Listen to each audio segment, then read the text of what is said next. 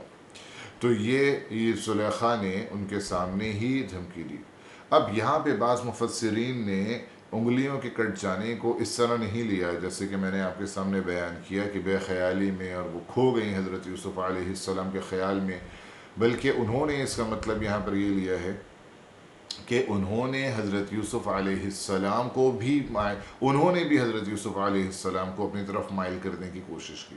وہ یہ سمجھتی تھیں کہ زلیخا جو اس کام میں ناکام ہوئی تو زلیخا کو شاید آتا ہی نہیں ہے کسی مرد کو اپنی طرف متوجہ کرنا، اور وہ اس انداز سے آئی تھیں کہ ہم یہ کام کر کے دکھائیں گے، اور وہ بھی چاہتی تھیں کہ یوسف کو اپنی طرف متوجہ کر لیں. لیکن حضرت یوسف علیہ السلام ثابت قدم رہے تو انہوں نے حضرت یوسف کو ڈرانے کے لیے اور دھمکانے کے لیے اپنی انگلیاں کاٹیں، اور یہ دھمکی دی کہ اگر اس نے یہ بات قبول نہیں کی تو وہ اپنے آپ کو ہلاک کر لیں گی. دیکھیں یہ بھی ایک ایموشنل بلیک میلنگ ہوتی ہے کہ انسان اگر کسی سے کوئی مطالبہ کر رہا ہو اور وہ اس کے مطالبے کو تسلیم نہ کرے تو اس کو پھر آخری حربہ یہ رہ جاتا ہے کہ اگر تم نے میری بات نہیں مانی تو پھر میری موت کی ہی خبر تمہیں ملے گی اور میں خودکشی کر لوں گا. تو یہ بھی ڈرانے کا ایک طریقہ ہوتا ہے. تو بعض حضرات اس طرف گئے ہیں، اور کچھ آیات ہیں ایسی کہ جس سے اس کی طرف اشارہ بھی ملتا ہے، جیسے سورہ یوسف ہی میں آگے جا کے پھر واقع آئے گا ان کا، تو وہاں پر جو الفاظ آئے ہیں وہ یہ کہ جو بادشاہ ہوگا وہ حضرت یوسف علیہ السلام کے بارے میں عورتوں سے پوچھے گا کہ ما خطبکن اذ راوتن یوسف عن نفسی، کہ تم نے جب یوسف کو بہلانے اور پھسلانے کی کوشش کی، گناہ کی طرف مائل کرنے کی کوشش کی تو کیا ہوا تھا؟ تو وہ سب کہہ دیں گے قلنا حاشا للہ ما علمنا علیہ من سوء، ہم نے اس میں کسی برائی کو نہیں پایا. تو اندازہ یہ ہوتا ہے کہ انہوں نے بھی کوشش کی ہے اپنی طرف بلانے کی، یا پھر اس کا مطلب یہ ہوگا کہ انہوں نے حضرت یوسف علیہ السلام کو یہ سمجھانے کی کوشش کی ہے کہ زلیخا تمہاری محسنہ ہے، اس کے تمہارے اوپر احسانات ہیں، وہ تمہاری مالکہ ہے اور تمہیں اس کی بات مان لینا چاہیے، اور انہوں نے بھی زلیخا کی طرف مائل کرنے کی کوشش کی. تو یہ ساری باتیں حضرت یوسف علیہ السلام نے ان سب چیزوں کو برداشت کیا اور ثابت قدم رہے، اور ان کی دھمکی بھی سن لی. اور اس کے بعد حضرت یوسف علیہ السلام فرماتے ہیں کہ رب السجن احب الی مما یدعوننی الیہ، اے میرے رب جس برائی کی طرف یہ مجھے بلا رہی ہیں اس سے تو بہت بہتر ہے میرے لیے جیل میں چلے جانا. السجن احب الی مما یدعوننی الیہ. اب یہاں پہ مفسرین نے لکھا ہے کہ حدیث کے حوالے سے کہ حضرت یوسف علیہ السلام نے خود جیل کی دعا کر دی کہ جیل میرے لیے محبوب ہے، مجھے جیل میں جانا پسند ہے اس گناہ سے بچنے کے لیے، کیونکہ عزیز مصر کے گھر میں رہتے ہوئے زلیخا کے حربوں سے بچنا تو ان کے لیے ظاہر ہے کہ مشکل ہو گیا وہاں پہ رہنا. تو انہوں نے کہا میرے لیے جیل بہتر ہے. تو لیکن تعلیم یہ دی گئی ہے، اور اسی وجہ سے پھر حضرت یوسف علیہ السلام کو جیل میں جانا پڑا اور کئی سال وہاں پہ رہے بھی. اور یوں کہا جاتا ہے کہ حضرت یوسف علیہ السلام کو وحی کے ذریعے سے بتایا گیا کہ آپ نے جیل کی دعا خود کی ہے، اگر عافیت کی دعا کرتے تو اس سے بچ بھی جاتے اور عافیت حاصل ہوتی اور جیل بھی نہیں جانا پڑتا. اس لیے حضور اکرم صلی اللہ علیہ وسلم کی بہت سی احادیث مبارکہ ہیں جس میں حضور اکرم صلی اللہ علیہ وسلم نے عافیت کی دعا مانگنا سکھائی ہے. مطلب ہمیں یہ نہیں کہنا چاہیے کسی برائی سے تکلیف سے بچنے کے لیے کہ اے اللہ یہ تکلیف لے لے، یہ تکلیف دے دے، اس سے چھوٹی تکلیف دے دے، یہ دعا بھی نہیں کرنا چاہیے. ایک شخص کو آپ نے دیکھا کہ یا اللہ مجھے صبر عطا فرما، صبر کی توفیق عطا فرما. بھائی صبر تو بلا کے اوپر ہوتا ہے، صبر مانگ رہے سے مطلب بلا بھی آئے گی اس کے ساتھ، اسی پہ تو صبر کرو گے. تو اس کو منع فرمایا کہ یہ دعا صحیح نہیں ہے. اگر ایک چیز حاصل ہو گئی تو اس کے اوپر صبر تو کرنا ہے، لیکن اچھی بھلی عافیت میں آپ ہیں اور پھر صبر کی دعائیں کر رہے ہیں تو یہ تو بلا کو دعوت دینے کی بات ہوئی. اس لیے حضور اکرم صلی اللہ علیہ وسلم نے عافیت مانگنا سکھایا ہے۔ آپ کے چچا عباس رضی اللہ تعالی عنہ نے بھی آپ سے پوچھا کہ مجھے کیا دعا مانگنا چاہیے، تو آپ نے کہا عافیت مانگیں، دنیا کی بھی اور آخرت کی بھی۔ اور ہم دعا کرتے ہیں اللہم انا نسألک العفو والعافیت والمعافاة الدائمة فی الدین والدنیا والآخرہ۔ تو یہ دعا مانگنی چاہیے۔ بہرحال حضرت یوسف علیہ السلام نے چونکہ جیل کو محبوب کہا اس وقت، تو اللہ تبارک و تعالیٰ کی طرف سے فیصلہ ہوا کہ وہ کچھ عرصے کے لیے جیل جائیں۔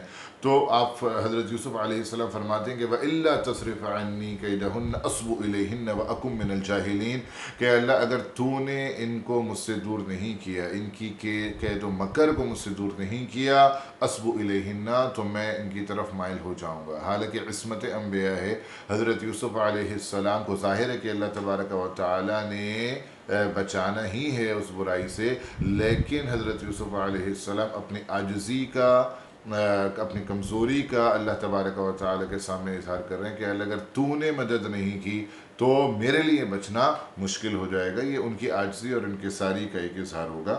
وَأَكُن مِّنَ الْجَاهِلِينَ اور میں ہو جاؤں گا جاہلوں میں سے۔ مطلب کیا ہوا کہ جب بھی انسان گناہ کرتا ہے اس کا سبب جہالت ہے۔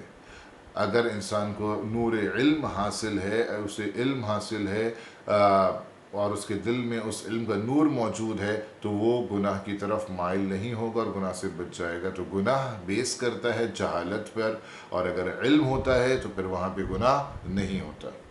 فاستجاب له ربه فصرف عنه كيدهن اللہ تبارک و تعالی نے ان کی دعا کو قبول کیا اور ان کی مکر کو حضرت یوسف سے دور کر دیا۔ انه هو السمیع العلیم اللہ تبارک و تعالی سمیع ہے، یعنی ہر انسان کی جب وہ دعا کرتا ہے اس کو سنتا ہے، علیم اور اس کو کس انداز سے قبول کرنا ہے، کس طرح اس کو بچانا ہے، اس سے بھی خوب باخبر ہے اور اس کا علم رکھتا ہے۔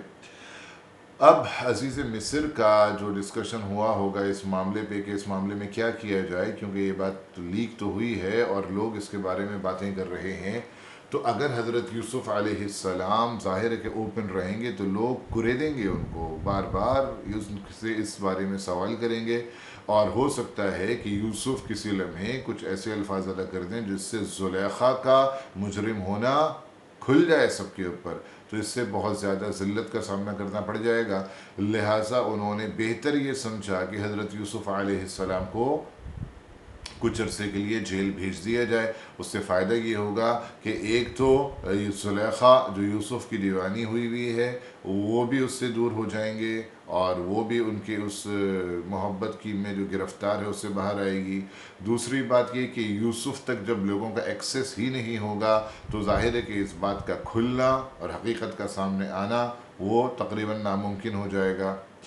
تو اس بات کے لیے اور عزیز مصر کی جو پوزیشن ہے وہ بھی خطرے میں نہیں پڑے گی۔ تو ان سب باتوں کو مد نظر رکھتے ہوئے حضرت یوسف علیہ السلام کو جیل بھیجا گیا، اور اس زمانے میں غلاموں کے اوپر مکمل اختیار ہوتا تھا مالکوں کو کہ وہ کوئی ان کو کلیئرٹی نہیں دینی ہے اس کے اوپر کہ آپ نے اسے کیوں جیل بھیجا ہے۔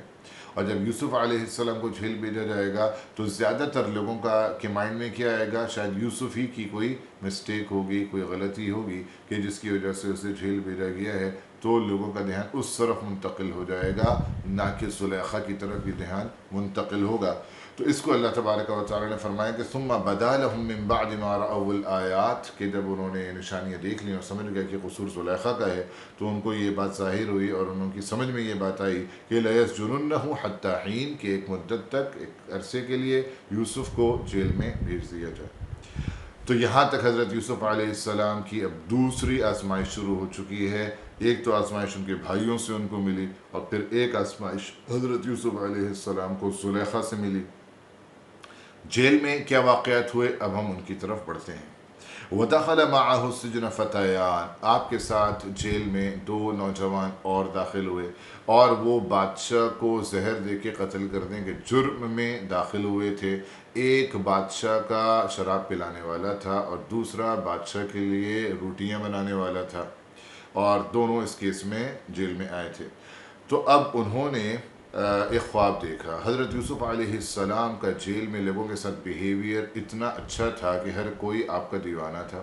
حضرت یوسف علیہ السلام ان میں سے جو کوئی بیمار ہوتا اس کی تیمارداری کر رہے ہیں، جو کوئی بہت زیادہ ڈپریشن میں جا رہا ہے آپ اس کو انکریج کرتے ہیں، آپ اس کی دلجوئی کرتے ہیں، آپ ہر بندے کے ساتھ بہت زیادہ اچھے اخلاق سے پیش آتے ہیں، راتوں کو آپ عبادت کرتے ہیں، ان کو صفائی اور ستھرائی کے طریقے سکھاتے ہیں۔ تو ان سب باتوں نے بڑا متاثر کیا تھا۔ حالانکہ جیل میں تو کرمنلز ہوتے ہیں، کس طرح کے اخلاق کے لوگ ہوں گے، لیکن انبیاء کا کردار اتنا مضبوط، اتنا متاثر کن اور انفلوئنشل ہوتا ہے کہ وہ لوگ بھی حضرت یوسف علیہ السلام کے دیوانے ہو گئے تھے۔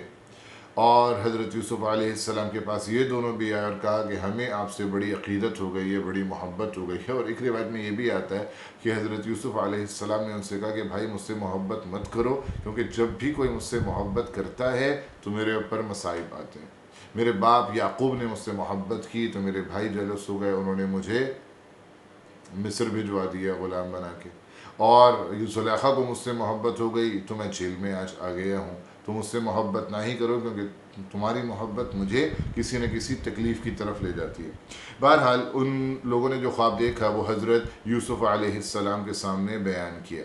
حضرت عبداللہ بن عباس تو کہتے ہیں کہ انہوں نے خواب دیکھا تھا، لیکن حضرت عبداللہ بن مسعود کا کہنا یہ ہے کہ انہوں نے دیکھا نہیں تھا، بلکہ انہوں نے ایک ایسی خواب گھڑ لیا تھا کہ چلو ان کو آزماتے ہیں، دیکھتے ہیں کہ یہ اس طرح کے خواب کی کیا تعبیر دیتے ہیں۔ قال احدهما انی ارانی اعصر خمرا، ان میں سے ایک کہتا ہے کہ میں خواب میں دیکھتا ہوں کہ میں انگور نچوڑ رہا ہوں اور شراب تیار کر رہا ہوں بادشاہ کے لیے۔ اعصرو نچوڑ رہا ہوں، خمرہ خمر شراب کو کہتے ہیں، لیکن یہ عربی زبان کا اندر یہ بہت زیادہ لٹریچر میں ہوتا ہے کہ جو بعد میں آنے والی چیز ہے اس کو ذکر کر دیا جاتا ہے پہلے۔ ظاہر ہے نچوڑے تو انگور جا رہے ہیں، شراب تو بعد میں بنے گی، لیکن انگوروں کی جگہ شراب کو ذکر کر دیا گیا۔ یہ بھی ایک انداز ہے عربک لٹریچر کا۔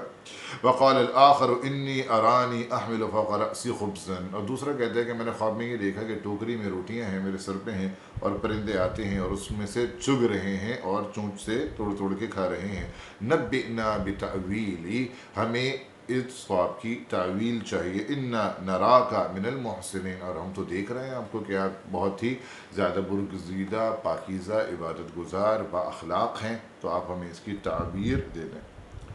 اب انبیاء کا کام کیا ہوتا ہے؟ اصل مقصد دنیا میں مبعوث ہونے کا اللہ تبارک و تعالیٰ کے دین کی طرف لوگوں کو بلانا، تعلیم دینا، تبلیغ کرنا، اور وہ اس کا کوئی موقع بھی ہاتھ سے جانے نہیں دیتے۔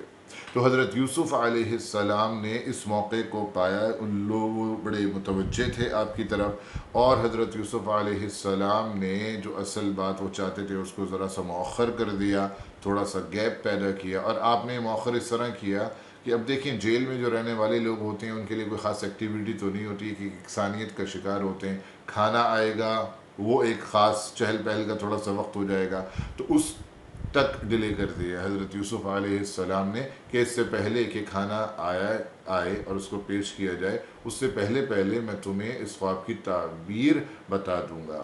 اور اس کا مطلب یہ بھی ہو سکتا ہے کہ میں اپنے رب سے اس سلسلے میں کمیونیکیٹ کروں گا، یا میرا رب مجھے اس کے بارے میں علم دے گا، تو تھوڑا انتظار کر لو کھانا آنے تک، بلکہ اس سے پہلے تمہیں اس کے تعبیر مل جائے گی۔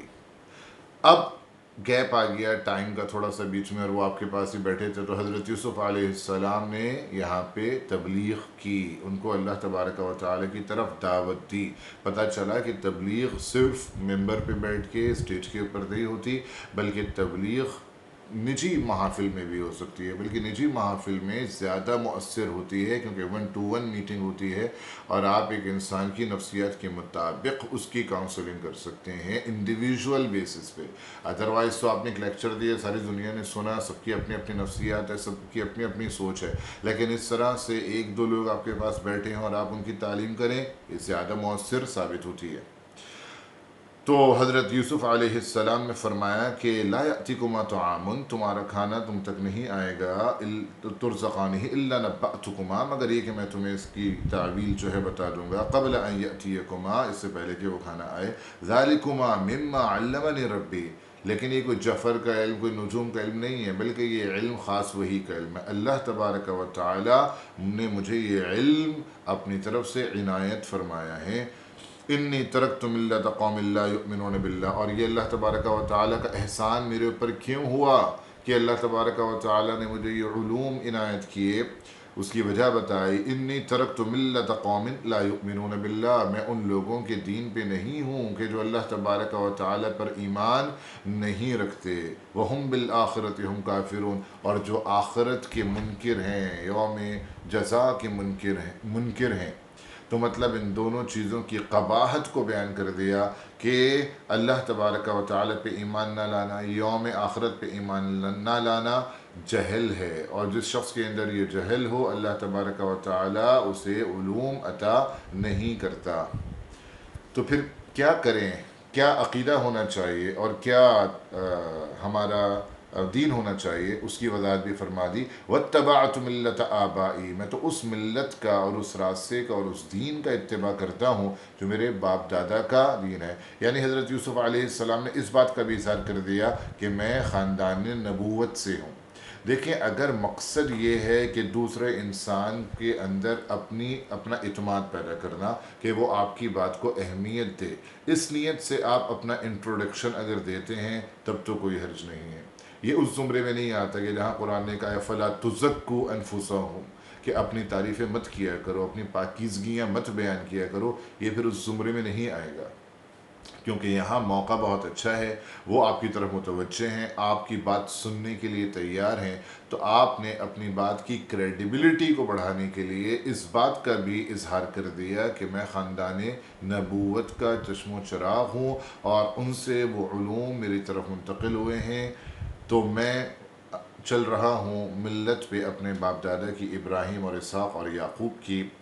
حضور اکرم صلی اللہ علیہ وسلم کی بڑی اچھی حدیث اس میں یہ بھی ہے کہ اگر تم سے کوئی پوچھے کہ کون ہے کریم بن کریم بن کریم بن کریم، یعنی بزرگ کا بیٹا، پھر بزرگ کا بیٹا اور پھر بزرگ کا بیٹا، کرامت والا، تو پھر کیا جواب دو؟ یوسف بن یعقوب بن اسحاق بن ابراہیم۔ مطلب ایک پوری چین ہے، لائن سے 4 جنریشنز جو ہیں وہ سب کے سب انبیاء ہیں۔ تو اسی کا ذکر کیا کہ میں ان کے دین کے اوپر ہوں، ابراہیم اور اسحاق اور یعقوب۔ ما کان لنا ان نشرک باللہ من شیء، کہ ہم اللہ تبارک و تعالیٰ کے ساتھ کیوں کسی کو شریک ٹھہرائیں۔ دیکھیں، اللہ تبارک و تعالیٰ کے ساتھ شریک کرنے کا کوئی جواز نہیں بنتا، کوئی لاجک نہیں بنتا۔ ایک خدا کو ماننے کا تو لاجک بنتا ہے، اور وہ تو بلٹ ان ہے کہ ظاہر ہے ساری کائنات کو کسی نے پیدا کیا ہوگا، ساری کائنات کے نظام کو کوئی چلانے والا ہوگا، ہمیں پیدا کرنے والا، ہمارے معاملات کو دیکھنے والا کوئی ہوگا، تو ایک خدا تو ہے۔ لیکن اس کے بعد دیگر خداؤں کا تصور کہاں سے آیا؟ نہ تو اس کا کوئی لاجک ہے، نہ ہی اس کی کوئی ضرورت ہے۔ بلکہ اللہ تبارک و تعالیٰ نے تو ان لوگوں کو کہ جو ایک سے زیادہ خداؤں کی پرستش کرتے ہیں، ان کی مثال اس غلام سے دی ہے کہ جس کے بہت سے مالک ہوں۔ ایک غلام کو 10 لوگوں نے مثال کے طور پہ پیسے ملا کے خریدا، اب ہر مالک کی خواہش ہوتی ہے کہ وہ میرا کام کرے۔ ایک کہے گا تم نے میری چائے بنا لی، دوسرا کہے گا تم نے میرے کپڑے استری کر دیے، وہ تیسرا کہے گا تم نے میرے جوتے پالش کر دیے۔ یہ غلام تو پاگل ہو جائے گا، وہ کیسے 10 لوگوں کے احکامات کو ایک وقت میں فالو کر سکتا ہے؟ تو اللہ تبارک و تعالیٰ نے کہا کہ مشرک کی مثال اسی غلام کی ہے جس کے کئی مالک ہوں، وہ کبھی اپنے خدا کو خوش کر سکتا ہی نہیں، امپاسبل بات ہے اس کے لیے۔ اور موحد کی مثال اس شخص کی سی ہے جس کا ایک ہی آقا ہو، ایک ہی مالک ہو، اسے صرف اسی کے احکامات پہ عمل کرنا ہو، اور اس کا کام بھی آسان اور اس کا مالک بھی اس سے خوش ہوتا ہے۔ تو ذالک من فضل اللہ علینا وعلی الناس ولکن اکثر الناس لا یشکرون، یہ اللہ تبارک و تعالیٰ کا ہمارے اوپر فضل ہے، اور انسانوں کے اوپر یہ اللہ تبارک و تعالیٰ کا فضل ہے کہ اس نے انبیاء کو بھیجے، اس نے ان علوم کو بھیجا، لیکن اکثر لوگ شکر گزار نہیں ہوتے، ان علوم کو حاصل نہیں کرتے، اس کا فائدہ نہیں اٹھاتے۔ یا صاحبی السجن اارباب متفرقون خیر ام اللہ الواحد القہار، تو اب ان سے کہہ رہے ہیں اپنے لاجک یوز کرو، جو میں ابھی آپ سے ذکر کر رہا تھا کہ بہت سارے خداؤں کا ہونا بہتر ہے یا ایک واحد غالب خدا کا ہونا بہتر ہے، اس کو ماننا بہتر ہے۔ ما تعبدون من دونہ الا اسماء، اور تم جن کی عبادتیں کر رہے ہو خدا کے سوا وہ کچھ نہیں ہے سوائے ناموں کے۔ تم نے نام رکھ دیے ہیں مختلف اور ان کو پوج رہے ہو، لیکن ان ناموں کا مسمى تو کوئی ہے ہی نہیں، کوئی وجود ہی نہیں ہے سوائے مٹی اور لکڑی کے ٹکڑوں کے۔ نہ کوئی اختیار ہے، نہ کوئی طاقت ہے، نہ کوئی علم ہے، صرف نام ہیں جن کو پوچھنے میں تم لگے ہو۔ سمیتموہا، نام بھی تم نے خود رکھے ہیں، انتم و آباؤکم، یا تمہارے باپ دادا نے رکھے ہیں، ما انزل اللہ بہا من سلطان، اللہ تبارک و تعالی نے کون سی دلیل اتاری ہے اس بات کی کہ ان کی عبادت کی جائے؟ اللہ کے علاوہ کسی کی عبادت کی کوئی آسمانی دلیل کہیں سے کوئی پیش کر سکتا ہی نہیں ہے۔ اللہ تبارک و تعالی نے تو سختی سے اس کو حرام اور شرک کہا ہے، تو کہاں سے دلیل لائیں گے؟ ان الحکم الا للہ، امر اللہ تعبدوا الا ایاہ، ساری حکومتیں اللہ ہی کے لیے ہیں، اور اللہ کا حکم تو یہ ہے کہ صرف اسی کی عبادت کی جائے۔ ذالک الدین القیم، یہ عقیدہ ہونا چاہیے، یہی دین قیم ہے، مضبوط ہے، صحیح ہے۔ ولیکن اکثر الناس لا یعلمون، لیکن اکثر لوگ اس دین سے ہٹ جاتے ہیں، شیطان کے وساوس کی وجہ سے وہ دوسرے راہوں پر چلے جاتے ہیں۔ تو یہ انداز تھا حضرت یوسف علیہ السلام کا، اس ٹائم اسپین کو انہوں نے استعمال کیا اور توحید کی دعوت دی، اور یہی ایمان والوں کا کام ہے کہ جہاں موقع ملے لوگوں کو دین کی طرف بلائیں، اور کسی موقع کو ہاتھ سے نہ جانے دیں، لوگوں کو دین کی طرف بلانے کا اور اللہ تبارک و تعالیٰ کی طرف بلانے کا فریضہ انجام دیں۔ اب انہوں نے تعبیر بھی دے دی، اور حضرت یوسف علیہ السلام نے ان سے کہا کہ یا صاحب السجن اما احدکما فیسقی ربہ خمرا، تم میں سے ایک تو ایسا ہوگا کہ جس کو چھٹی مل جائے گی، وہ آزاد ہو جائے گا، اور وہ جا کے بادشاہ کو شراب پلانے پہ معمور ہوگا، اس کی ڈیوٹی ہوگی۔ وَأَمَّا الْآخَرُ، لیکن دوسرا جو ہوگا فَيُسْلَبُ، اسے سولی دے دیا جائے گا، اس کا جرم ثابت ہو جائے گا۔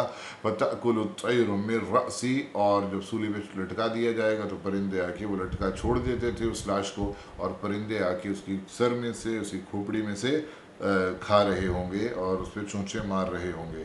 قُضِيَ الْأَمْرُ الَّذِي فِيهِ تَسْتَفْتِيَانِ، اب وہ حضرات عبداللہ بن مسعود نے جیسے کہا کہ یہ تو انہوں نے ایک خواب دیکھا نہیں تھا بلکہ صرف بنایا تھا، تو انہوں نے بعد میں کہا حضرت یوسف سے کہ خواب وغیرہ کچھ نہیں دیکھا تھا، یہ تو ہم نے ایسے ہی اپنی طرف سے بنا دیا تھا۔ تو اس پہ حضرت یوسف نے یہ کہا قُضِيَ الْأَمْرُ، دیکھا تھا یا نہیں دیکھا تھا، جو باتیں تم نے کہیں اس کی تعبیر دے دی گئی، اور اب یہ فیصلہ ہو گیا، اب ایسا ہی ہوگا، اور ایسا ہی ہوا۔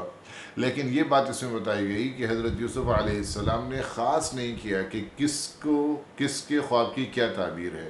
دو خواب ہیں، یہ دو تعبیریں ہیں، لیکن کس کے خواب کی کون سی تعبیر ہے، یہ حضرت یوسف علیہ السلام نے اس کا اظہار نہیں کیا، تاکہ جس کو سولی پہ چڑھنا ہے وہ زیادہ غمزدہ نہ ہو۔ تو یہ اس کے اندر بھی ایک تعلیم ہے کہ اگر کسی کو خبر دینی ہی ہے اور وہ خبر ظاہر ہے کہ اس کے لیے ایک صدمے کا سبب ہو سکتی ہے، تو حتی الامکان کوشش ایسی کی جائے کہ اس کو کم سے کم صدمہ ہو، اور ایک دم سے اس کو شوق نہ لگے، بلکہ اسے اس سے بچایا جائے۔